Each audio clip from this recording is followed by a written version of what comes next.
to the other category of when we talk about classification, I suppose we can look at the recent decision of Zipmex, where we had the creation of the administrative convenience class. So like I mentioned earlier, in the conventional wisdom when it comes to selection of a route and when advising a debtor, when the counsel is looking at, okay, is a prepack going to be possible? One of the key factors to look at is, do we have a large pool of creditors to whom, if we want to solicit votes, that's going to be a huge burden administratively. But I thought that the decision in Zipmex really allowed the debtors counsel to be able to utilize prepacks even in cases where you have a large number of relatively smaller creditors.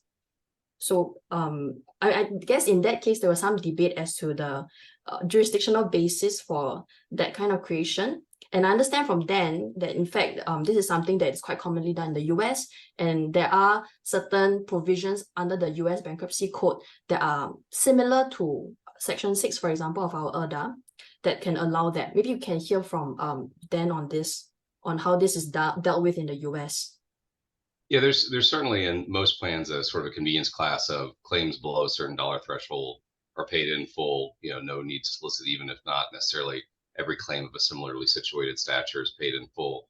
And as I was reading the opinion, Justice, I saw your IRDA Section 6.1, with respect to the expedient or necessary to decide for the purpose of doing justice. And I thought that's maybe where you were going, because in the United States, we have something in the Bankruptcy Code called Section 105A, which is the all writs powers, which is a very broad provision that many bankruptcy judges will hang their hat on to say, I have the broad equitable authority to do X, Y, or Z.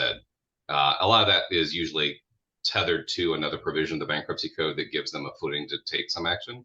But there are certain sort of, like I said, bankruptcy courts are equitable courts at the end of the day, applying legal principles. And they use that 105 power to reach certain results that are inherently consistent with the overall objectives of Chapter 11 in the Bankruptcy Code and the tenets of it.